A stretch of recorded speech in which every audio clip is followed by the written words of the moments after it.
I am delighted to present a distinguished panel here that is somewhat different from what you have seen on the posters and what you have expected.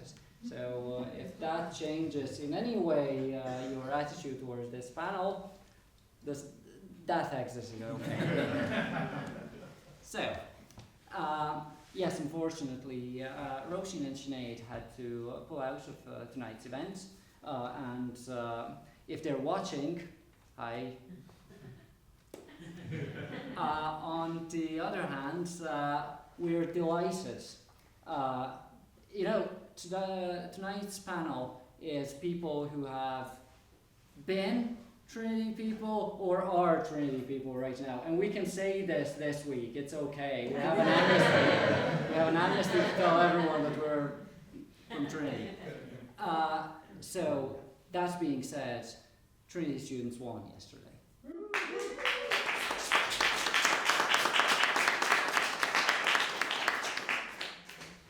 And that's why I am particularly happy to welcome on this panel here Stefana Nies from Trinity College Dublin, one of the student organizers in the BDS Society, and we will hear more from Stefana tonight.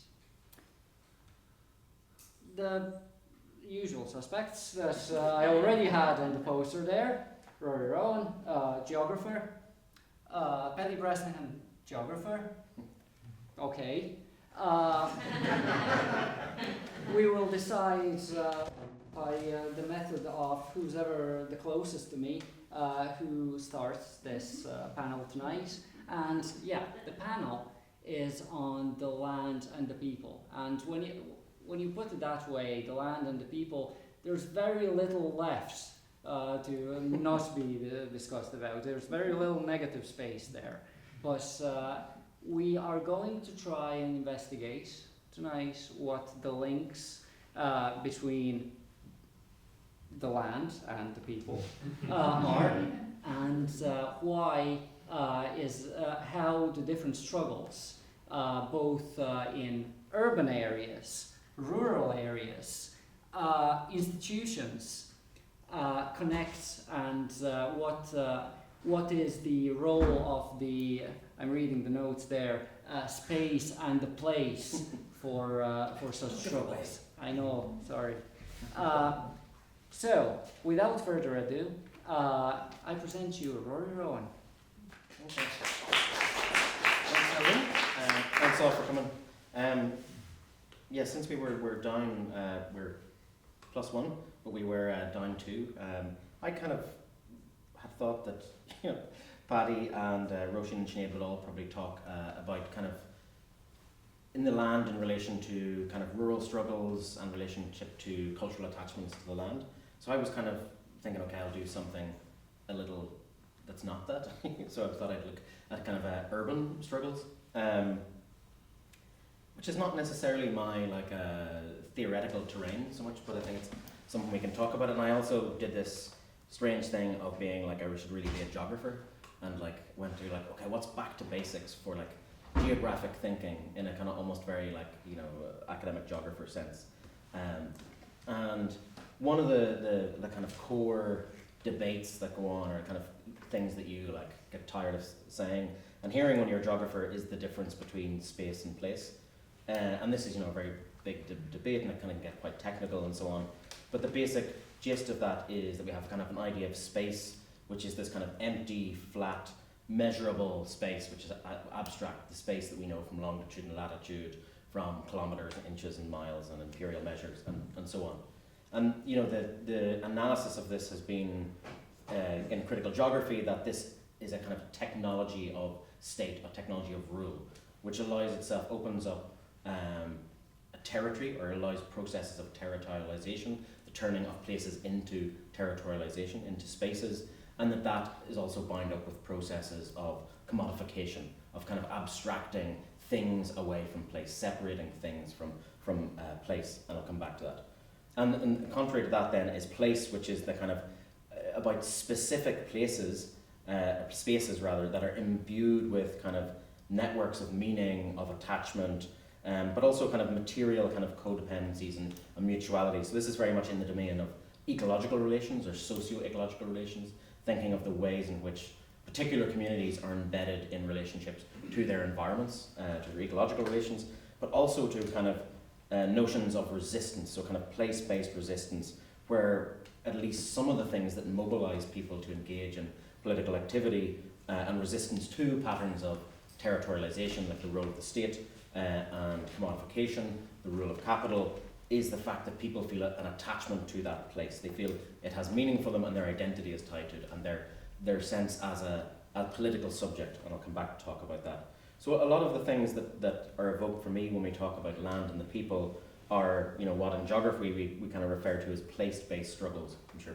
Paddy might talk about that, and Shafan as well, with regards to Trinity over recent days.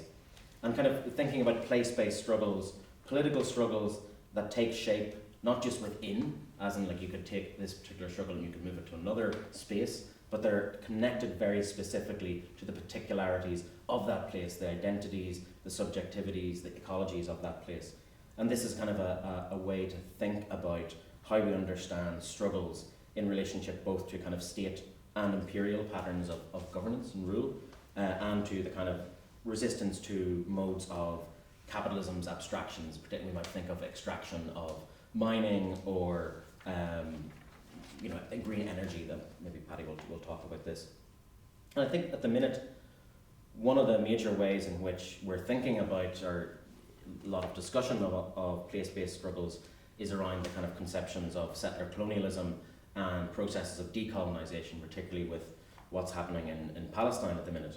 And one of the core tenets, I would kind of argue, amongst many other people, including those here, is that a core feature of colonialism is the attempt to separate people from the land.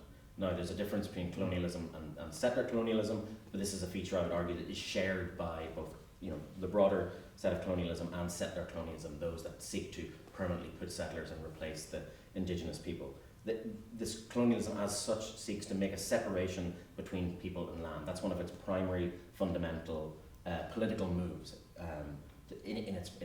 by its nature. So we can see colonialism in some sense inherent to it as a project of unlanding. It's unlanding of people or delanding of people.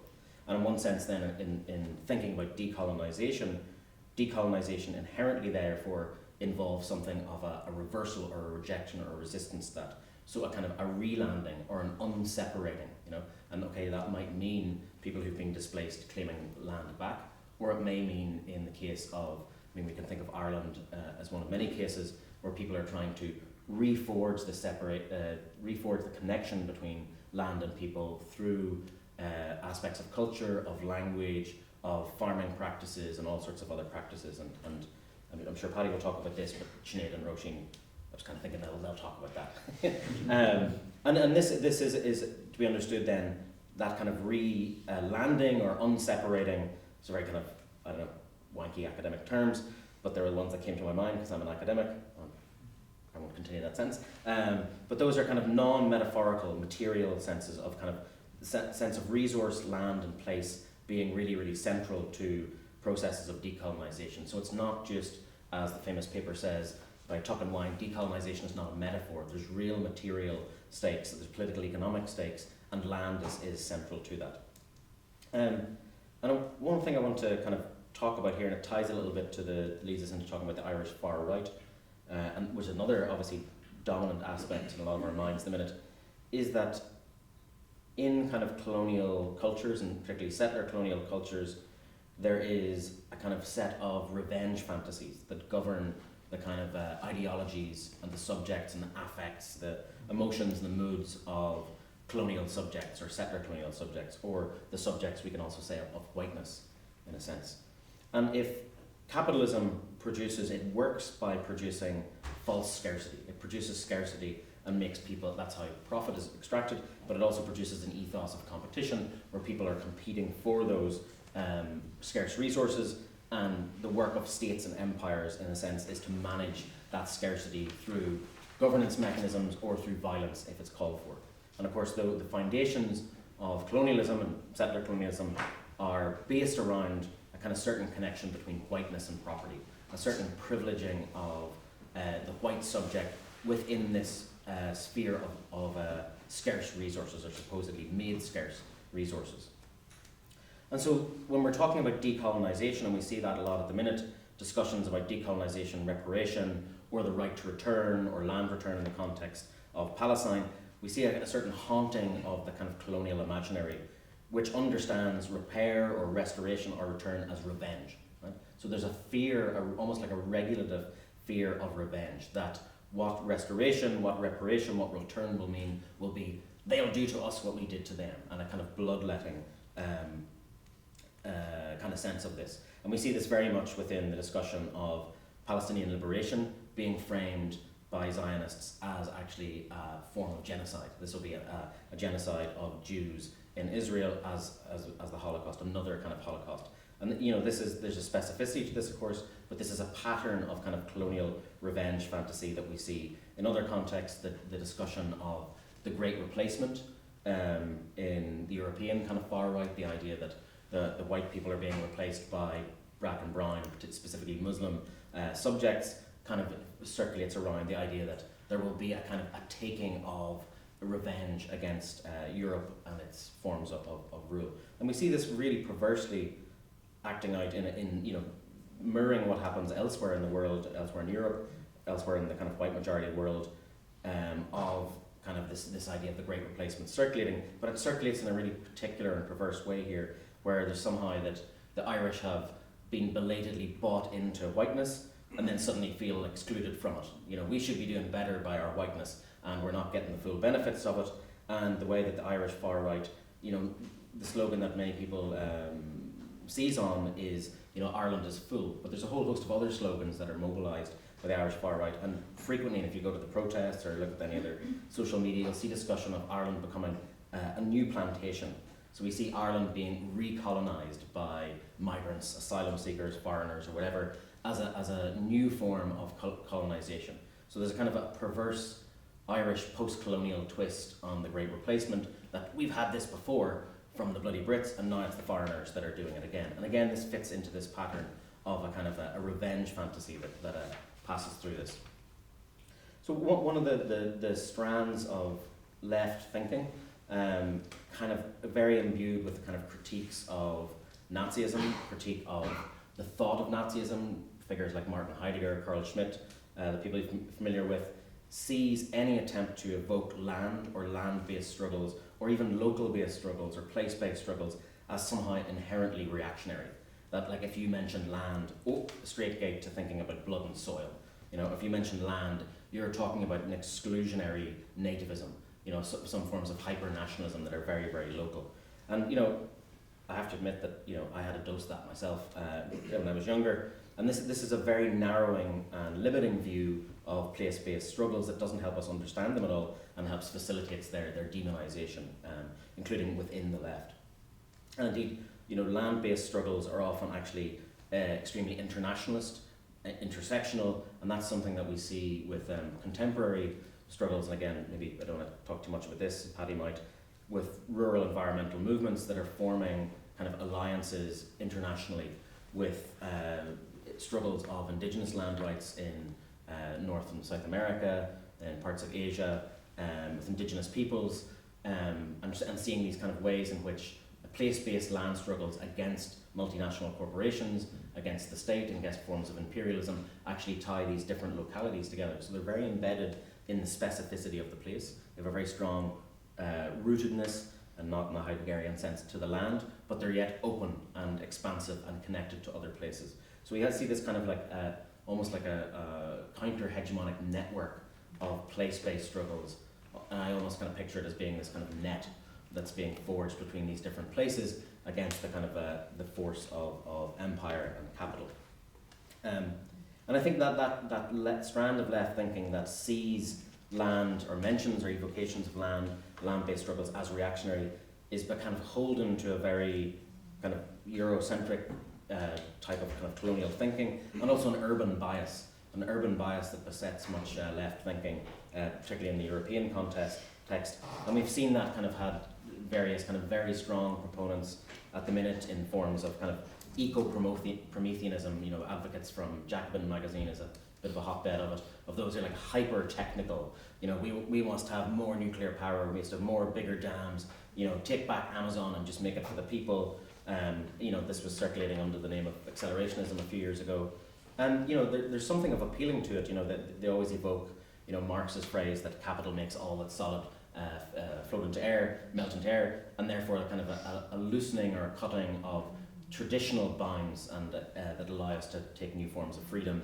So the kind of alienation from tradition as a kind of vector of liberation. And there's, you know, an element of this that very strongly runs through kind of queer and trans politics that I very much position a lot of my own politics in. But there's work to do to try and bring that into conversation with questions of nature and the status of place-based struggles. So, two more things. So one is to think about kind of urban struggles. You looking at your watch? So I guess the question arises then: what place does land have when we're thinking of urban struggles, and not just seeing land as in this misconception as it's inherently rural. Land is only the countryside or something like this. And there's work to do, I think, in thinking through how we understand the relationship between urban and rural struggles, and also the role of land in both of those. And central to those, if you're taking a kind of historical materialist or political economic approach, is to try and understand who owns, controls resources, production, and land is key to that. Land is a key aspect of this. And I think we see aspects of this coming in movements like Right to the City movement, a kind of global movement to try and kind of restore public or collective ownership and control over urban space and open resources, and kind of at the same time to kind of deepen democratic rights, so deepen popular rule over those kind of things, public control those. And I think that's exactly what we've seen over recent days with the Trinity encampment, and of course Shivana will talk more about this. It's a kind of an assertion of a radical democracy of a sort over the university, right? And a kind of, in a sense, claiming that the university for the students, a right to urban space and control over those resources. You know, and I think one of the things that's interesting about that, through that kind of process of democratization, which is a kind of a process rather than an assumption or just a goal, we see the kind of radicalization of and production of new political subjects, like the kind of radical student subject who's kind of returned, and you see that the press looking for, you know, these 1968 kind of reference points.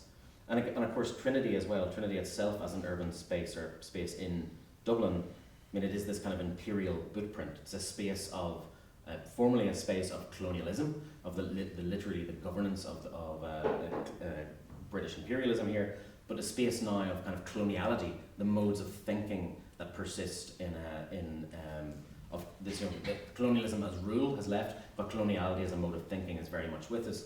And the college institutions perpetuate that in all sorts of ways, not just in the activities of their academics who churn out books such as Making Empire, but also in the governance of the college itself. And so we see a certain kind of subjective divestment from coloniality embedded in Trinity. And that's been one of the amazing things, to see this kind of flare of not just student radical democracy, but a kind of anti-imperial, anti-colonial thinking that's been embedded in this arch-colonial. I mean, Dublin Castle would be the only place that would be more colonial that could be taken in Dublin, so to speak. But I think obviously when we're thinking of urban struggles in Ireland at the minute, the housing crisis is the fulcrum of Irish politics more broadly. And we can think of, you know, these kind of glib terms that get used about generation rent and generation left that, you know, leave a lot to be desired. They kind of maybe conceal as much as they reveal, but nonetheless there's something to that there's a kind of a shifting terrain in the relationship between property and political consensus in Ireland as many other places, and that young people are at the kind of the pincer of that and at the forefront of that change. And as the kind of intensification of a kind of economy based on extractive renterism has broken the basis of the kind of socio-economic order in Ireland that allowed kind of, you get your house and you shut up. And that's kind of falling apart because we're not getting our house and we won't shut up. And so this relationship between kind of a certain amount of material gain through property and kind of political consensus has been shattered by the governance of the economic system itself. Capitalism has essentially got sharper and it's broken the kind of social democratic consensus. And we see in other contexts, we're lucky here that we don't live in a complete police state, but we see in other cases such as the Netherlands in the last few days, the United States over recent weeks, that when that consensus falls apart, there is an appeal of the state or a use of coercion. So a kind of policing of the precariat who stand up and say, okay, we're not going to take this shit anymore, and they get beaten and shot at and so on. I'm part of CATU, as I'm sure probably some of the other people here are. I can't see who any of you are. Some of my comrades here are as well. And CATU is a community action tenants union. Seeks to kind of, it's the biggest probably activist organisation engaged in housing struggles in Ireland. And in one sense we can see this as struggles around urban land. And the core demand of CATU is public housing for all, or a kind of ethos of a public housing for all. And indeed this kind of tries to frame a new land question, which is not exclusively urban. You know, housing of course affects people all across urban, rural contexts, and it's one of the great things I think about CATU, that it's actually provides a vector for stitching up kind of urban, rural land struggles around housing. But we also see here again this question of a political subject being made. It's not just, here's the economy's bad for housing, people are in terrible situations, let's organise to make their situation better. Yes, it's that, but it's also producing a new subject. In doing so, you know, we might call the subject the tenant. Indeed, that's the name of the CATU's one issued paper so far. And it facilitates both a kind of production and a rediscovery of political agency. And some of the work that my own branch, which is Crumlin Drimna, have been doing with local tenants in kind of social housing blocks, David House blocks. It's been amazing to kind of work with the tenants and see that their kind of political agency as tenants has been kind of activated, and our sense as a community between the union, many of us who come from really quite middle class background and working professional and live in private rental accommodation, forming a kind of community and a subject more than that of tenants together has been an amazing process. And I will stop there because I've several sheets more, but thanks. Great. Yeah, you'll give me the sheets later so I can make questions based on those. Thanks, Rory, for this. And our next speaker is Shivana Nias. And yes, Shivana, please tell us about Trinity.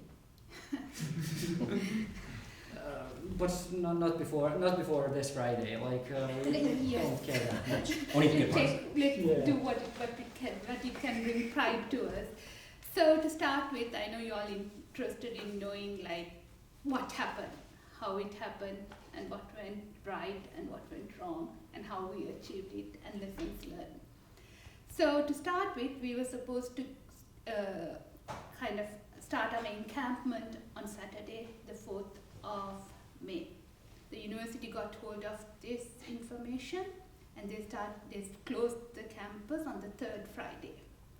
So some of us who were close by, about 30 of us, we rushed to the campus, and with very little facilities, with tents probably and a little food, we decided no, if the campus closed down, we will not be able to enter, and that will be the end of our, it will kind of put a stop to all the momentum. People were ready, they wanted to do this. So we started on Friday around 8 o'clock. And it was rough because we had tents, it was raining, but we didn't have padding, so we were sleeping on the floor.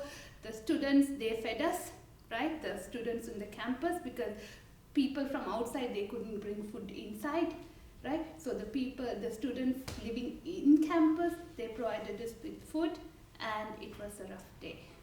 However, the love and affection we got the following day was unbelievable. We got hundreds of people, close to 500 people next day. They lined up and they were chanting in front of Trinity, and some people, those who were carrying grocery to their houses, right, they stopped by to give us those groceries. They saw what's happening in Colombia, and they were immediately taken up, and their hearts were warmed by what they saw, and they kind of projected all that love and affection to the Trinity students. I had good food for the. So our demands were met.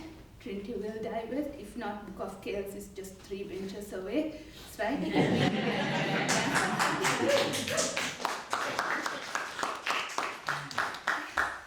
So it will be indefinitely closed. So I'm sure the provost doesn't want the book to be taken to another museum or something. That will be like the worst. She will go down in history as the worst provost in Trinity College. So she has something to fear, and we have something. Yes. So yeah. So about the encampment again, we blocked the Book of Kells, and as Rory said, it was very important that we block something that hurt the establishment. Initially, the plans were, why don't we go to the rugby pitch or the cricket pitch, but then no. Because if the Book of Kells, if the university decided to call the Gardaí, we will be encircled. There is no escape, right? Because it's situated in such a place, there's no place to run. Yet, the people who stayed, including myself, who's an international student, we decided like how we are going to manage in case the Gardaí was called on us, which wouldn't have surprised us at all given Trinity's history. And we then decided who's going to protect that camp.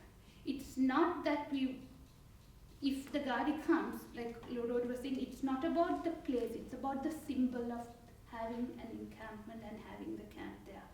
And even if the rest of the camp was destroyed, we want one place and one place only to be protected, because from that, like Phoenix, like from that place we can rise up. So we decided who is willing to put themselves in front and be arrested, who doesn't have that luxury of being, arrested so that, they'll be deported or they'll face consequences. And surprisingly, except for very few people, including international students and migrants, we all put ourselves forward, and we wanted to take the risk of being arrested over the camp being destroyed, because it's just symbolical. If we fall, we know the other universities in Ireland will have that effect. They wouldn't be able to start their encampment. And this is a success story, but yet I want to tell you the lessons that we learned. The Palestinians who's in Gaza and the Palestinians that we have in our head can be two different people. And the resistance that we want to support and the resistance that we have in our head and the actual resistance that happens in the ground can be a bit disconnected. This is something that I learned in an encampment. The Palestinians who are in the Gaza are not secular, liberal, Marxist who read Lenin and quote Lenin to gather people. They are Arabic speakers. Almost 99% of them are religious, and they speak in religious terms, probably a language that is not familiar to a lot of us. And also the resistance comes from these people. It doesn't sprout from the margins or in spaces that are inaccessible, because these are the people who have been oppressed. So within these people, the resistance comes. So if we can't sympathize with these people, and if we have an image, and if you want to support that image, there is a disconnection. And our solidarity on that basis need to be questioned, I guess, how far we are going to support either the idea or the real people. So these are something that I learned in an encampment. And Trinity is going to divest. We are going to make sure that Trinity is BDS comply. If it doesn't, again, Linda Doyle, Book of Kells is just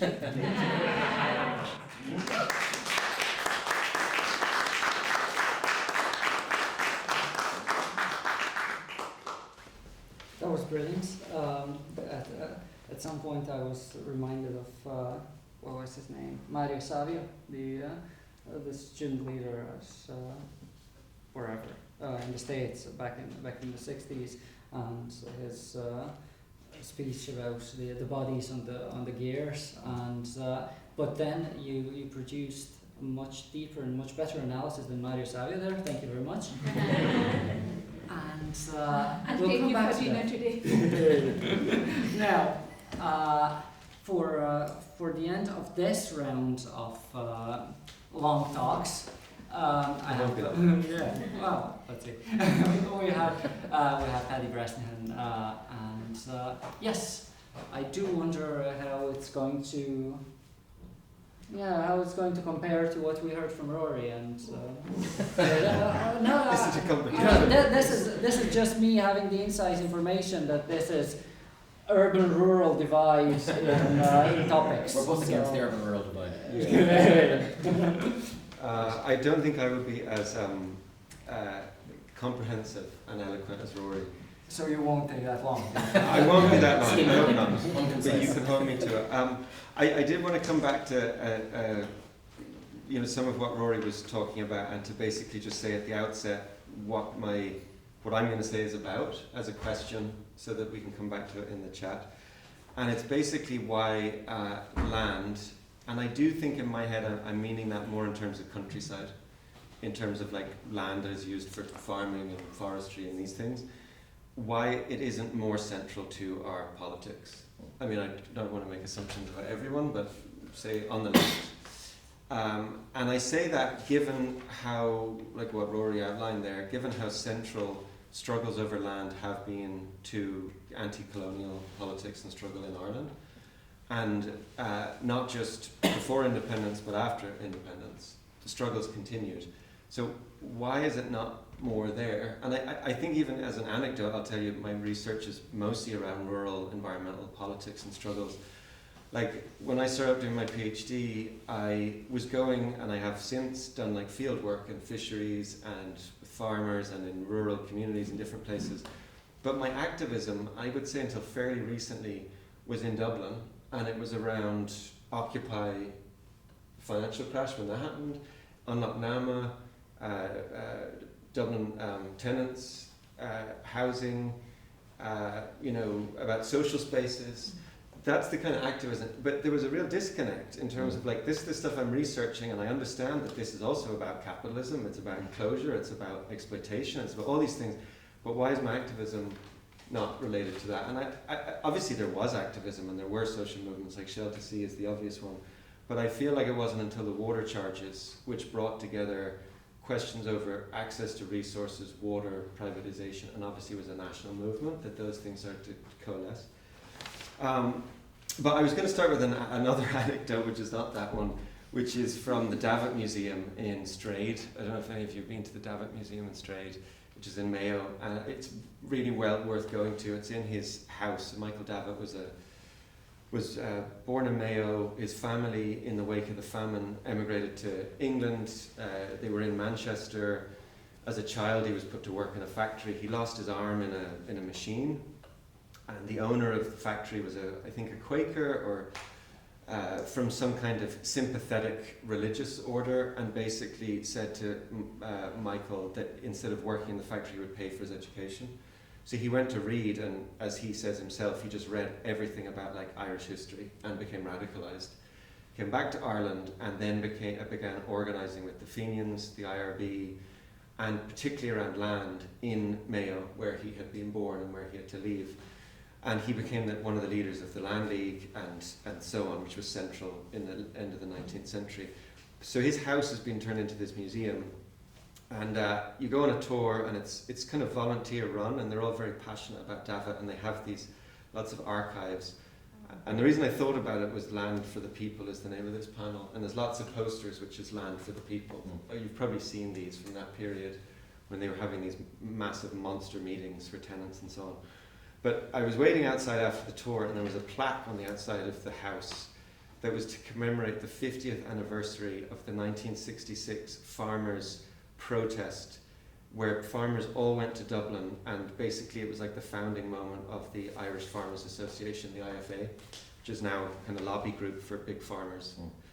And the plaque was very shiny because it was 2016, and I was looking at it, and the tour guide came over to me, he saw me looking at it, and he said, Davitt would be turning in his grave.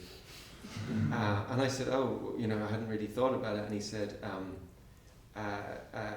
there was a big conflict over whether the plaque should be on the building. And I was like, oh, right. And he said, because David was a socialist. You know, he never believed the land should be owned by individuals.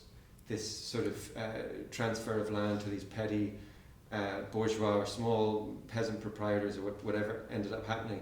His idea was that the state would own the land and lease it to farmers, and there would be small farmers. And why I think that anecdote is interesting is that it's not just David, centrality of land struggles, land war, and so on. It's that these struggles continue because the struggles was not just about landlord transitioning to small peasant proprietors. There was a whole set of other conflicts, social conflicts over who had the land, who had access to land, who controlled it, including small farmers and big farmers, ranchers, for example, and Conor McCabe has done a lot of great work on that, but also landless workers. So I was going to actually read a little quote from Connolly, given that it's the festival. But, you know, the men of no property, who fill the land and work the land and produce the food, but don't have the property. So there was a lot of different struggles, and I was just going through these today and kind of thinking about the notes. And this is it's a book, Labour and History. You can get it out there, Labour and Irish History, and it's largely about the land, and it's about struggles over the land because most labour was on the land.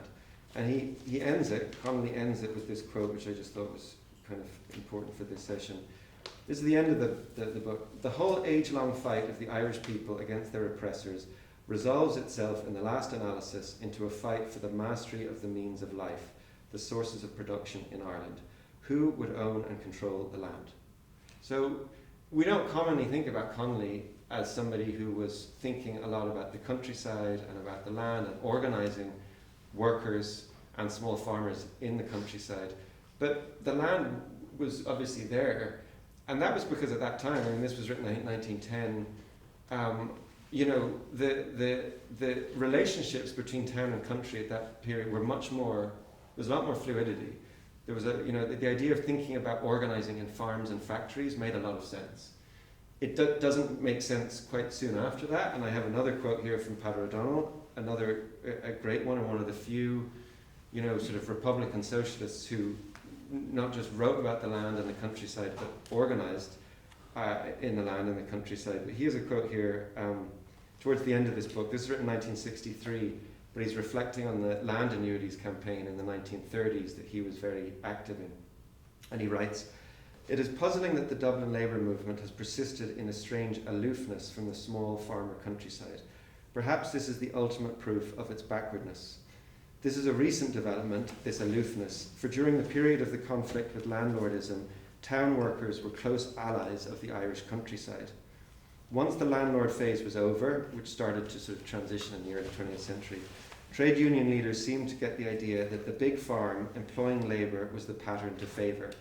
This mistaken view has got such a hold that on recent occasion when I invoked the aid of one whom I consider to be among the most enlightened in the Dublin trade union movement, in my search for allies for small farmers, striving to influence the Irish Land Commission to undo a mistake it made when it permitted a foreign syndicate to buy land badly needed to reconstruct uneconomic holdings, I found him on the side of the syndicate." So that would have been in the 1960s. So the question is like, you know, I could say Conor McCabe is one of the few people who've tried to look at this in terms of the big ranchers and the continuity of a certain kind of agricultural economy and the control of the agricultural economy after independence. Terence Dunn is another one, Terry Dunn, who's a great podcast series called Peelers and Sheep, who really looks at the kind of the very complex like class composition in rural areas, particularly around the time of the War of Independence and in the founding of the Free State. But I give that kind of little potted history or that provocation to think about the present, because we're in the present, and I'm thinking about the farmers' protests. So, you know, in the last few months there have been very active farmers' protests across Europe, but also in Ireland. The farmers' protests are complex, as in, again, the composition of the movement is very diverse. There is agribusiness, but there are also small farmers. There are sheep farmers and there are dairy farmers. These are all quite important distinctions to make. But what is clear is that amongst farmers, there is a difficulty in making a living for many of them. Like the majority of them earn less than 20,000 a year. It has the highest level of income inequality of any other sector. That's according to Work by Task. So they're struggling, and they're struggling because of neoliberal agricultural policies that have been going on for 30 years. They're struggling now, potentially, I mean, I know this is somewhat controversial and difficult, because of environmental regulations that are brought in, that the way in which they're being brought in may favour larger farmers rather than smaller farmers. So here we're seeing conflict, we're seeing antagonism, but for the most part that antagonism is being articulated by reactionary forces, and this goes back to a point that Rory was making about land and maybe reactionary right wing. But very much at the moment, you have the Farmers Alliance, you have rural parties, they are the ones who are capturing those grievances, which are, as I say, complex, and articulating them in a reactionary right-wing way, also jumping on top of the anti-migrant protests, and a whole set of other things about sort of disinvestment in rural areas. And the question then, going back to the very beginning, is like, where is the left? Where is the organising? How do we find ways into that? And just as a last sort of set of maybe three things I would say where there is possibilities there. One is around migrant labour. It's a whole area within discussion about farming and food production, including within the alternative food movement and food sovereignty, that has no visibility. And yet, particularly in the horticultural industry, there are hundreds, if not thousands, of migrant workers that are working in very precarious, highly exploitative working conditions that could be organised, unionised, and be part of a food sovereignty movement. Clark McAllister is based in Belfast, has done really good work, kind of workers' inquiry with horticultural workers in the UK, and has written some stuff on Notes from Below, if any of you know that. It's a great website. But there's very little of that in the south that I've seen. So that's one. The other one is around land grabbing. So this is already happening, consolidation of land. And it will be accelerated over the next decade as competition for land increases and its value as a financial asset increases. And there is a lot of room there for strange alliances or unlikely alliances, which Pat O'Donnell was so successful in doing, which is maybe between dairy farmers and anti-capitalist activists, for example, because the question is around the state having to intervene in a capitalist market for land, which is going to cause all sorts of problems. So it's the second. And then the last one is around Talamh Beo, an organisation you might know.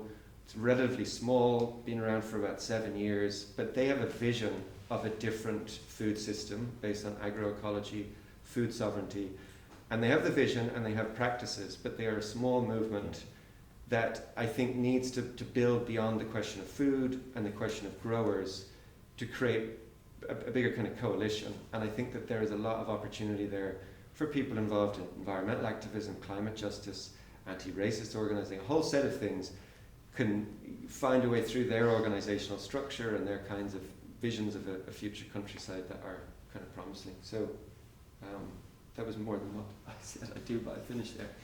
Brilliant. That was on time. So thank you all three for this, and I'm going to throw a curveball question at all of you and see how it goes, and then I'll open the floor for questions. But here we go. Was on the point of land grab there, the second point Paddy had, I was just thinking this idea of the unlikely alliances and essentially exposing these contradictions in whatever system exists there, and sort of amplifying them and using them to a certain advantage to show the unfeasibility and to cause a particular type of crisis. A crisis that was already there, but a crisis that might lead to something progressive. Now I am thinking about it also in terms of everything that we've spoken about so far. Not really everything, but so housing, universities. Like when a university tries to get money from somewhere, it will either increase the fees, probably will increase the fees, maybe will increase the tickets to see a book, and then from the last option is actually negotiating for significant funding from the state. So given that there are multiple solutions to problems of this sort, like where to source out something, some resource, and that if we are able to strategize on how to lead towards the choice that benefits the people, the choice that benefits strengthening of a social fabric and the social mechanisms that will enable a welfare. So what I'm curious there to hear from you is, and finally I think I'm coming to the end of this question, is where do you see these cracks, these contradictions, these opportunities that could be exploited either in lateral ways, something creative, or simply by mass organizing and having a sound strategy about it, in whatever order you wish to answer. Okay, I'll go for it. The Education Institute, one thing I thought was visibly not present in the encampment was we are not charities of Trinity College Dublin. We pay our fees. Trinity is benefiting from us, so the college should work for us. Linda is paid from our tuition fees. She is there because we are here, right? So there is we have the power to dictate how our tuition fees should be invested, where it should be invested, how it should be invested, and where it should not be invested. So these things are the rights, and I think these are the powers that students as myself and my colleagues have. Instead of raising the Book of Kells ticket from 18 to whatever, Linda wanted to raise the tuition fees. So it directly affects people like me who come from third world, where our currency, it's like for €1 I have to pay around Sri Lankan rupees 450, which is about one day's meal perhaps, right? So it takes a direct hit on us. So these are the things I think as students we have to strategize, and we have to put it forward where it should be shamed. People who should be shamed for abusing their power should be called out. And because end of the day, if we don't organize and if we don't start, like Harun was saying, like most of the time, like even if you take back in the state during Vietnam, it's a student protest that sometimes it starts this big fire and the big movement for resistance. So we want to be part of it, and we don't want it to contain with and limited to Trinity College. We want to see it spread to the national level, where the Irish government brings sanctions and perhaps expel the Israeli ambassador, cut all diplomatic ties. What we expected from the university, we want the Irish people to demand from their governments.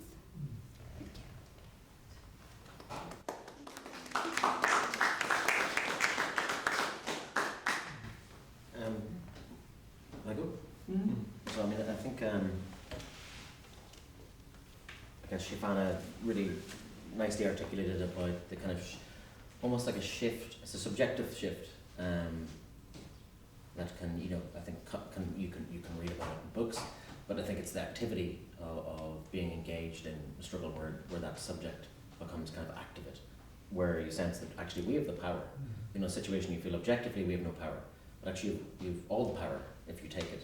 Listen, I think what happened in Trinity was a fantastic example of that. And of course, there's a complex arena of situations. There's timing, responses. There's things that are very dynamic in that.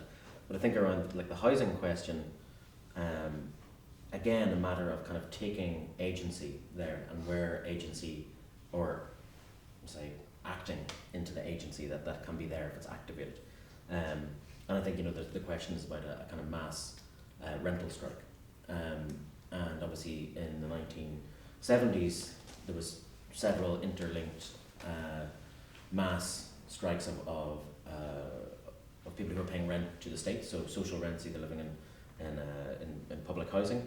And the state has shrunk the amount of people who directly live in state housing as part of a strategy to discipline them as tenants in order to take agency from them so that they'll be more isolated. And that's been very effective, and that's been a pattern that was used also in Britain. But I think there's still huge power in the remaining both tenants who are living in public housing and kind of those who receive the social rent to refuse to pay it, and kind of using that as, but it has to be organised and not leaving people isolated, in a way to kind of take back, put a demand on the state to realise, well, actually, okay, you may be getting a social rent or given this house to live in, but if you don't pay your rent, the state has no money. And you see, there's a way to kind of actually take control over that. And I think for me, in both of those things, there's a question of like ownership over the land, ownership over resources, infrastructure, but there's also a question of, you know, so might have certain political parties that are like, you know, the state needs to step in here and take control of property and, you know, build loads of property, retrofit other properties and so on, bring them back into the state, all in favour of this. But there's also another question which is important there, it's about the control and the governance of that and the participation of communities in their own governance, whether that's it through housing, community gardens, whether it's farming initiatives, energy sector, in empowering kind of local democracy in that. Didn't really think, I thought maybe a week ago I wouldn't have been talking about democracy so much, but I'm fired up after the Trinity thing, even though that was a word that was not said probably the whole time. We talked a lot about Hamas, not a lot about democracy. But anyway, you know, we can expand those relationships there. But, you know, so an aspect of kind of taking ownership, but also taking control. And I think that by claiming agency and being involved in mass organisations through activist work, it's where you are already engaged in the work of a kind of radicalisation of democracy in those movements that lay the kind of groundwork or training ground for and you know, they're hell and full of conflicts and so on, and hard work and tiring and all that, but laying a kind of a foundation for how to think about the collective governance of resources, and that kind of process of kind of subjectification. John Barry, who's a colleague and a friend of ours in Queen's University Belfast, who has the amazing, what is it, like the chair of political economy of the environment or something, I think the only one in the world they made for himself. He talks about kind of an environmental republicanism or a green republicanism, and he doesn't particularly mean this in the sense of kind of a socialist republicanism or the 20th century republicanism as we see it in Ireland. He's very much looking back to the kind of roots of that in 18th century republicanism, and his idea there is to kind of think about, as limited as they were, you know, figures like the French Enlightenment or the United Irishmen and all those things, of a kind of active citizenship where there will be kind of like almost like moral duties to participate and so on. And there's something in there about kind of what he's trying to get at is not this kind of moral, oh, you must participate, but rather to kind of sense of it's actually nourishing for people to partake in something collective, and that is where we find a kind of change of ethos in the kind of work of becoming citizen. And I think that one of the major flaws of that is that it's based on citizenship.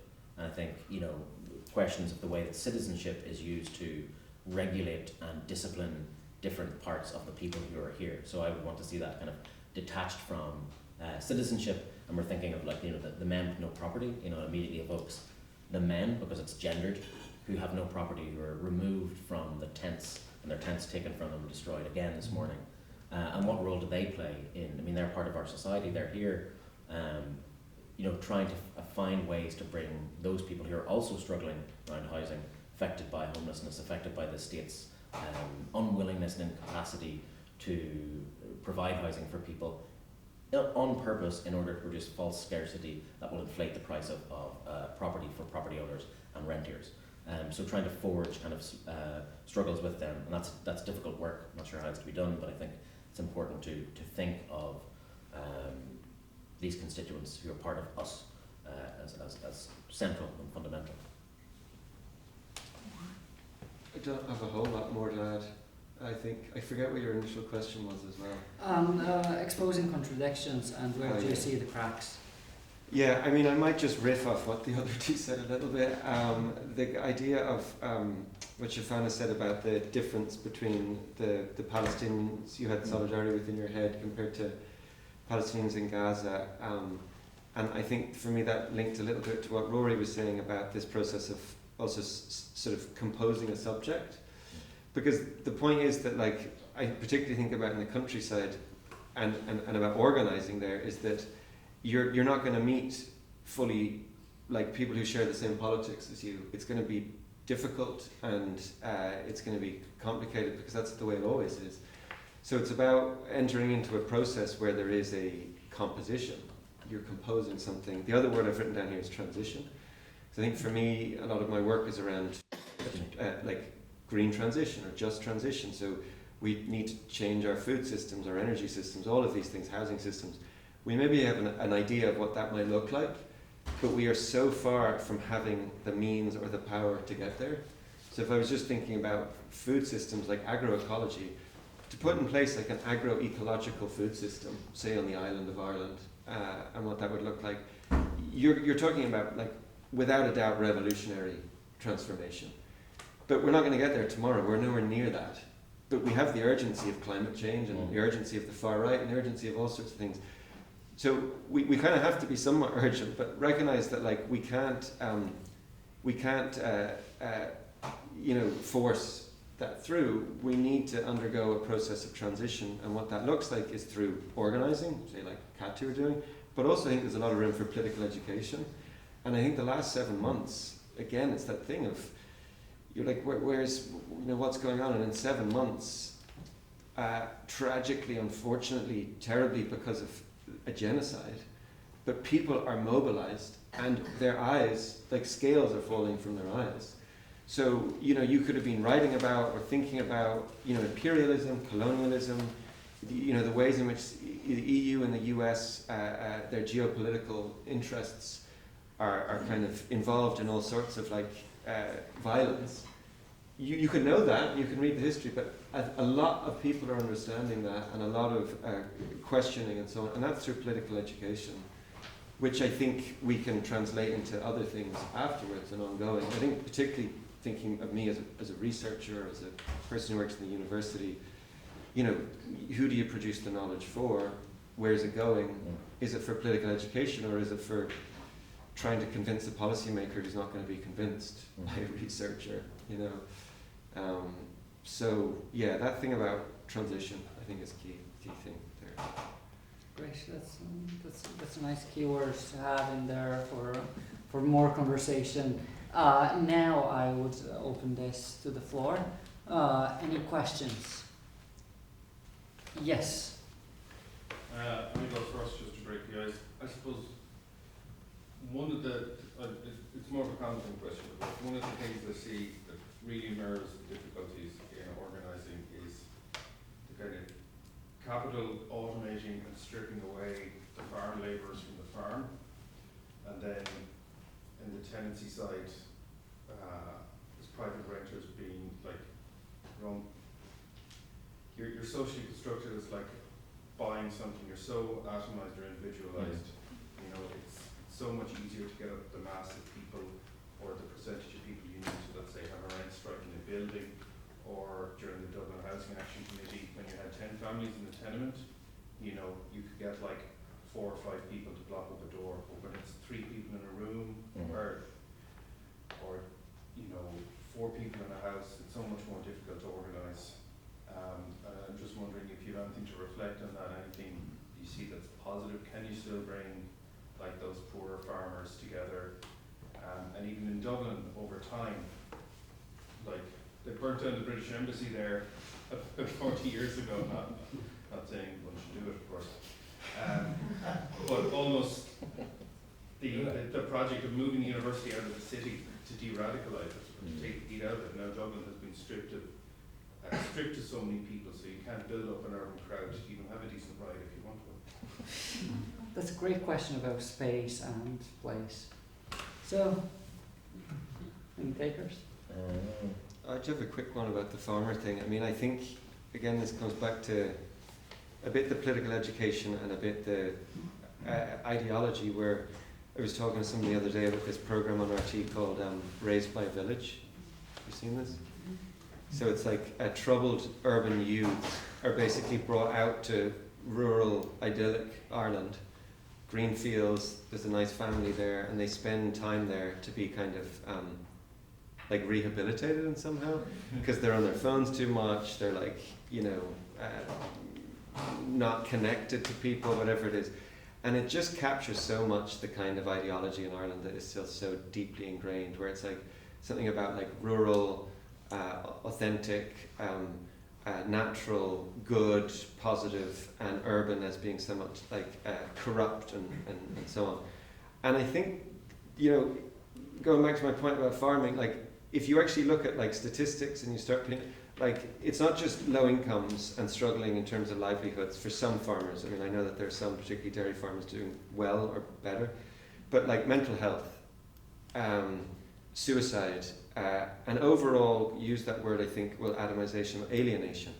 That they are alienated from their labour, they are alienated from the land, they're not connected to the land, and they are struggling. And so if that starts to be something that we can think about, something that we can identify, something that we can start to like organise around, then I think that there is possibilities to also think about how migrant labour is alienated and exploited in a different way, in a harsher way, a more acute way.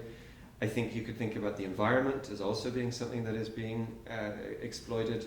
So you can see that within this agri-food system there are different points of and different sites of exploitation and degradation, that if we can start to like make that analysis, make those connections, and organize by actually bringing those types of subjects together, because it never happens, I can imagine maybe something could,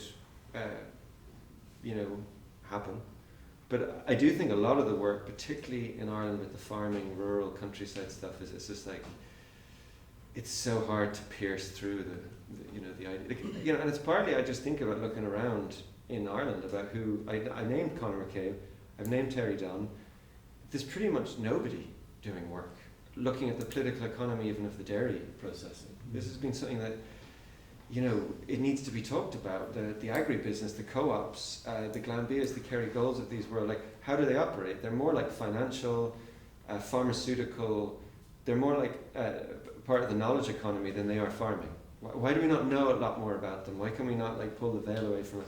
It's because that work's not being done. So even in a more concrete, basic level, I or other people who are interested need to do that kind of work. Yeah.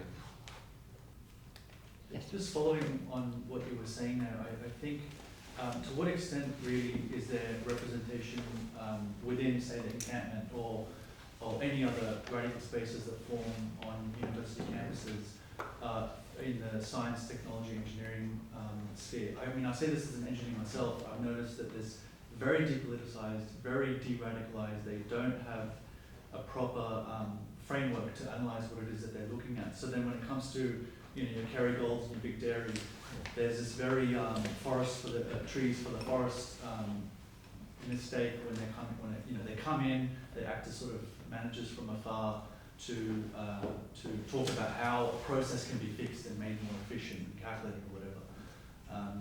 Because for instance, the best analogy I can think of was with during COVID, the coronavirus. Rob Wallace, who's a biologist but with a Marxist background, he wrote a really good sort of piece and monthly review or whatever, looking at another way to understand how the COVID virus formed. It wasn't so much that it was a magical wet market or whatever.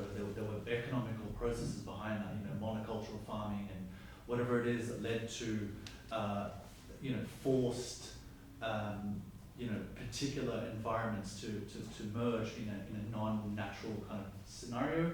So these kinds of things I always find are missing. because, I don't know, engineers just are up themselves or whatever, but that's, I don't know if you guys have noticed this. Alright.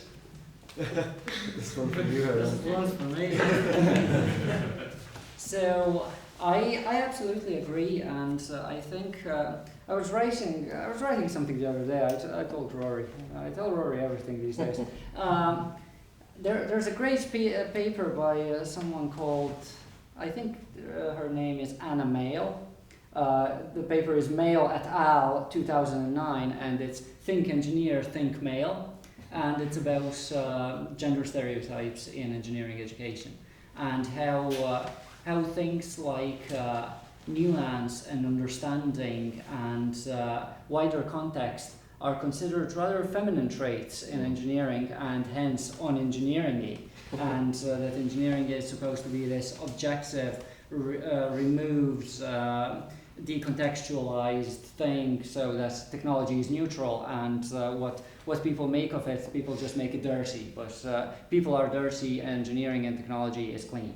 So that unfortunate perspective that creeps into engineering curricula is obviously quite problematic. And one nice point there, which nicely ties actually into the story of COVID as a product of systems, and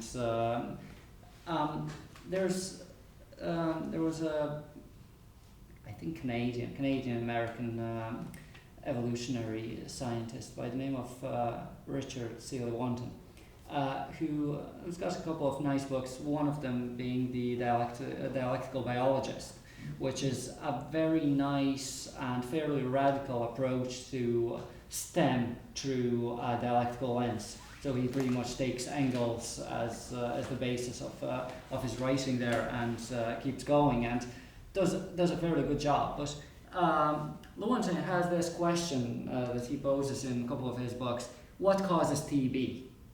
And then everyone is like, well, TB is caused tuberculosis. It's caused by this tiny microorganism, or what else?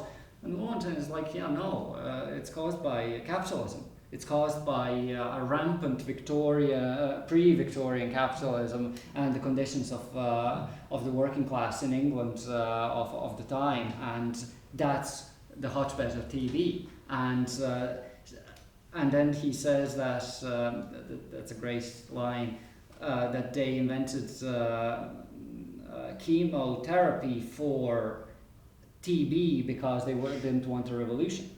So pretty much you had the option of solving the immediate cause, so the coronavirus or the whatever the bacillum that causes TB, or the underlying causes.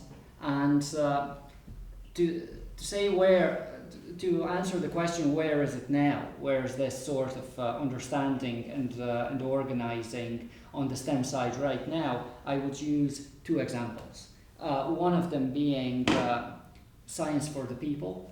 So Science for the People was actually something that Lewontin and Levins, they wrote actually, the Dialectical Biologists, together. They started the magazine and the society for essentially radical science during the war in Vietnam. And what they did, they would literally go to North Vietnam during the war, take students there, take students from there, get them into graduate programs, and it was a radical approach in doing, in particular, STEM, but also energizing the campuses in this regard, and understanding engineering education as something much beyond this mathematical rigor, objective nuance, what else. So that's one thing, and there was a break for the science for the People for a while, and then it came back. Then it came back straight, either early in the COVID or right before COVID. So roughly when CATU came, Science for the People came back in the States, in Canada, and it's a wonderful magazine and wonderful group of people around it. who really understand how different approaches to philosophy of science and technology can lead to mobilization, to unionizing in labs, to organizing direct action that is powered by engineering, because a lot of direct action would benefit from knowing a thing or two of how to do something with a machine, and that's where Science for the People is great. And also, we've been talking about reconstruction of Gaza amongst each other as engineers, as professionals, and so on. What's going to happen when the war ends, whatever end might mean, and whatever temporary the end is. But people need to get living conditions established there, and that's very much an engineering problem, where engineering is to be taken in a very social context, and a lot of very good people are thinking about it and trying to organize and trying to put resources together. So there are efforts and there is hope in that regard. Say something? Of course. I actually had TB when I was a kid. I was talking to my doctor today on the phone. Capitalism. And I had said to him before, but he'd forgotten. He was on the phone and he was like, oh, I had a chest problem earlier there, and he was like, any idea how you got it? And I just left that sitting, and I should have said capitalism. But I was like, I'm from the north, we all have TB. And if you listen to interviews or chats with Bernadette Devlin or Emma McCann, both of them will talk about the fact that, what sparked the civil rights movement and then the conflict in the north was housing. And particularly the exclusion of Catholics from housing, and in Derry the case of particularly bad damp housing being left for Catholics, and that was directly visible to people, not just in the suffering and the circumstance, but the deaths of TB. And it was a way to kind of, in some sense, to biologically control the Catholic population. But I just want to come back to the question about it's funny that it's been land and the people, and I was expecting to come in and was even myself thinking about being really earthy and material and thinking about ecology, and I've just gone into this I think it's the effect of the Trinity, thinking about subjectification, got all Sartrean. I'm like, we can all be completely free and become whoever we want. But I think that the question of the material relationship between the individuation of private renters and the fact that you don't have control over your own asset. You're very vulnerable to the landlord, obviously, but also it's precarious when we move, and that's a problem in cattle branches. Someone moves in your branch and you're like, oh fuck, there goes that person, we're never going to replace them. That's happened to ours recently. We've been evacuated, but other good people have joined, including engineers. But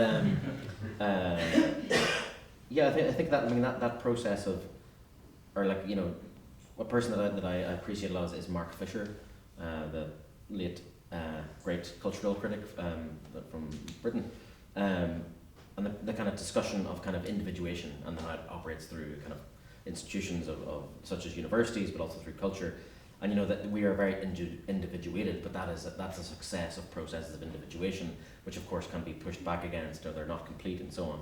And I think it's that trying to find those locuses of collective work, where those processes of subjectification, such as the TCD camp and so on. And I think one of the things when I think Paddy said that used the term alienation, and Mark Fisher was one of those people who kind of talked about alienation, taking the cue from kind of Marx of all that's there, alienation as being a condition for liberty, or a possible condition for liberation, and kind of subjectification into other kind of collectives. And so in one sense, we live in a age of kind of mass alienation, mass depression, mass anxiety, kind of classic feelings of kind of feeling abandoned or disconnected from each other.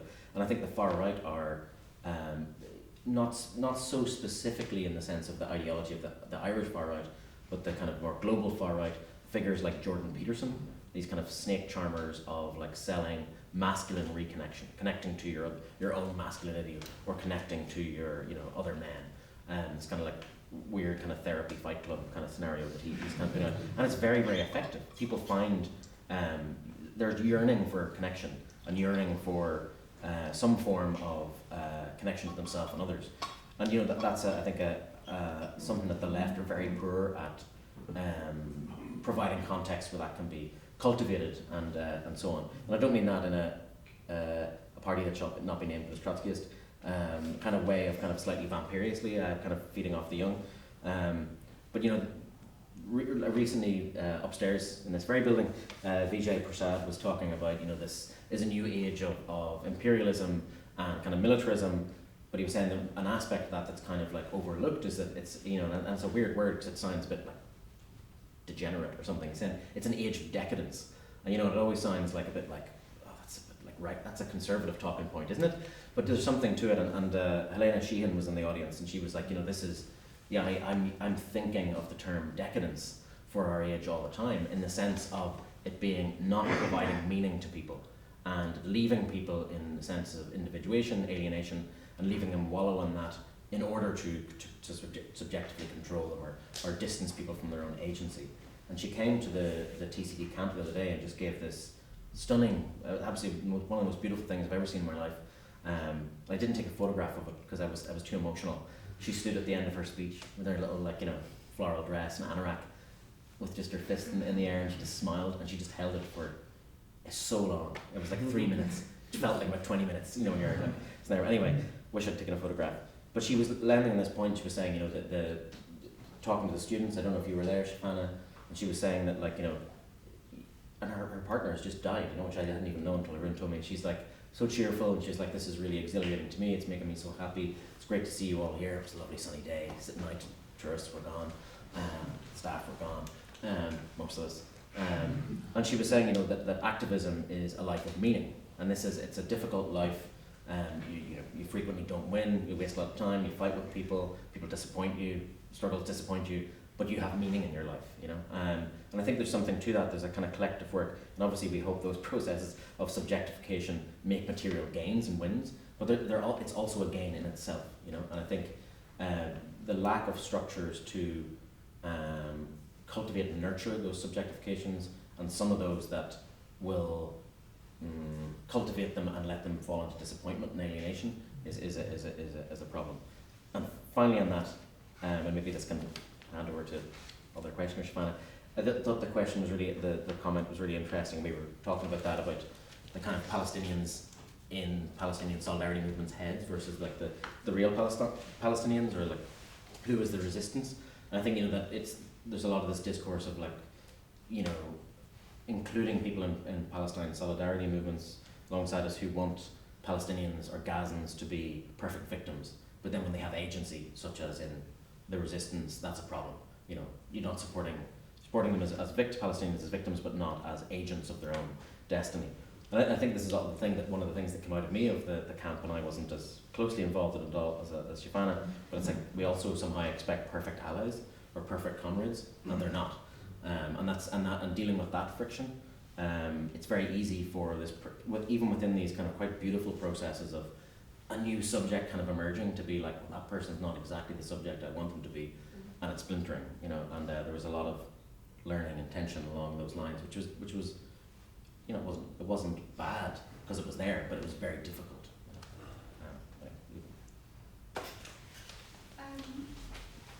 My question is just, it's something that I struggle with, and it occurs to me in this discussion, particularly when we're talking about James Connolly or about history and struggles that have been going on for a very long period of time, particularly in the colonial context. Often something I find difficult is that people hold on to an idea of how things were, or and this also feeds into the idea of, like, reversing or decolonizing and restoring places to what they once were, instead of maybe kind of being a little bit more focused in the present and what is positive for the future.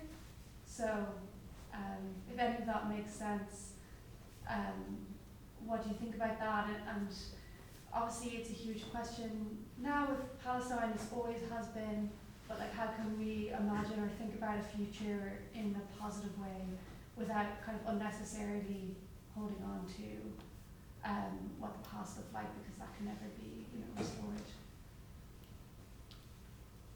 I could have one quick go. And then- I'm also sorry, it also occurs to me because it's a huge question for Irish unity. And I think that is a different topic but also relevant here. Yeah. I mean, I think, even just thinking about me personally, I studied history as an undergrad and I was always interested in history. And I definitely think that partly the way I come at things is historically. I can't imagine thinking about something without not knowing the history. So that's one part of it. But I also think that there's something about the history as being, what's the famous line? It's not even history. It's the US writer. The history isn't even past. Something like that. Because it's this idea that like history can resurface, or things in the past can resurface and be like afterlives of things that have happened in the past. They come back in the present. They don't mean the same thing, but they have an effect, which is a real effect. And there's a my brain is really bad. There's a cultural theorist, I forget her name, but she has a book about the afterlives of 1968. So 1968 is over. One way of narrativizing that is like they failed and they ushered in neoliberalism because it was just about freedom.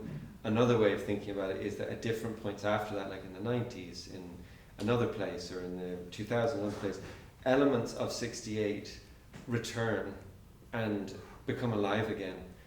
And so I think my relationship with history, particularly as a kind of a radical history, is that those struggles that were fought are not finished.